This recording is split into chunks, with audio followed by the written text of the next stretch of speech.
Hey, well, welcome back. We're glad that you guys could join us. And this is going to be part 3 in the series Grace and Unified Diversity. Yeah, last week of the Last week of the series. series. And Yep. we have an incredible guest coming up this next week, don't we? Who's coming up next week? That would be me. Yep, Yes. Pastor Joe. He's going to be preaching. Pastor Ben's going to be on sabbatical. But we've been so blessed by your questions and being able to provide some feedback. So hopefully this has been helpful to you. This is going to be our last video, after show video for a little bit. I'm not sure exactly what that's going to look like in the coming weeks and months, but we will let you know. But let's dive in and ask some of your questions. First question is, I grew up with racist parents, and I always knew it was wrong. But after Pastor Benji's message series, I now understand that I look through my lens with a racial bias, which sickens me. So what does the Holy Spirit's role play in cleansing me from that, and what do I need to do to begin to counteract this bias? That's a very honest revelation or realization to come to. So I certainly applaud this individual and anybody else who might be coming to that kind of realization, because and I think it was Gracie who last week in week 2 made the comment that we all have prejudices and biases. I mean, that's just something. Is that the right word? Biases. We'll go with it. Let's go with it. Biases. Sure. And that we need to own those, and we need to be willing to say, this is where I come from. I do have this tendency, and to know that is, it's not what God would have from us. And so the role of the Holy Spirit, I think, in that is certainly the Holy Spirit, I would say, is the only one who can cleanse us of that, right? The Holy Spirit is the agent through which God convicts us of our sin and gives us the power and the strength to overcome our sin.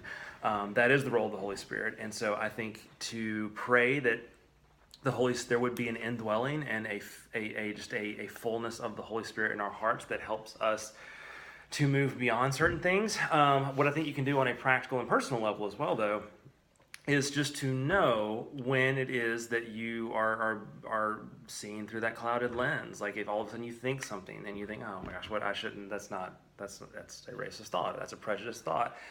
If you see someone and you assume something, if those are things that we can start to catch ourselves doing. And I think if that is what you are willing to commit to trying to do, then you'll begin to see some really amazing changes, and the Holy Spirit will do a work in you and help to move you beyond maybe where you currently are. And again, it's all of us. Literally all of us have certain prejudices and biases that we are that they're just in us, and so recognize it and then pray that the Holy Spirit would fill us up and try to catch ourselves when we are doing it. Yeah, that's so good. And back kind of on, I feel like what in many respects Pastor Benji was alluding to is even the process of calling things into the light, which we've kind of just kind of dismissed, or I don't have that problem, but just being able to put a spotlight on it and at least call it for what it is, right? Which I think that this person has done, which I applaud you for. Yep.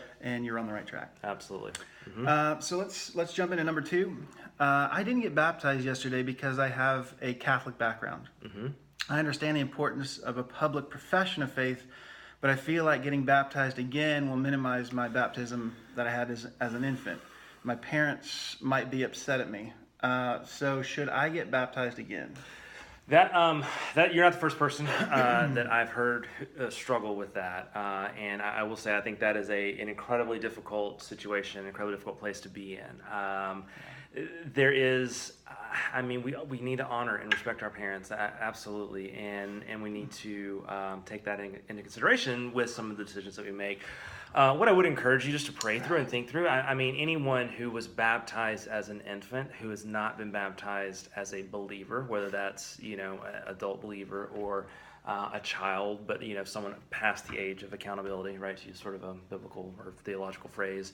I would encourage that person to be baptized. It is a profession of faith. When you look at the New Testament, literally all of the baptisms performed in the New Testament, I think there's like 23 times or something to that effect, where you see a baptism performed. They are all believer baptisms. And I'm not saying that to be critical of another person's theology or to be critical of another person's experience with baptism.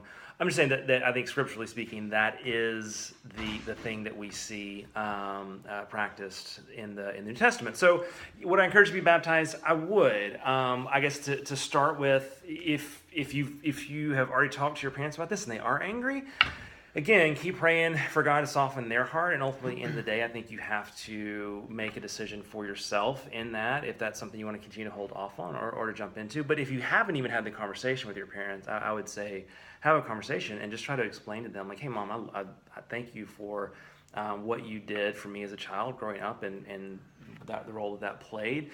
But let them know that you feel called to be baptized and give them the reasons why. And I hope as parents they can understand that and sort of move past maybe whatever it is that they struggle with in that for your sake. Not all parents will, but if you haven't had the conversation, I would encourage you to at least try.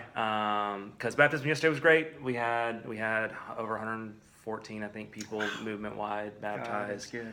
And so good. I think we'll keep doing it, and so we'll give you more opportunities to jump in those waters. Yep.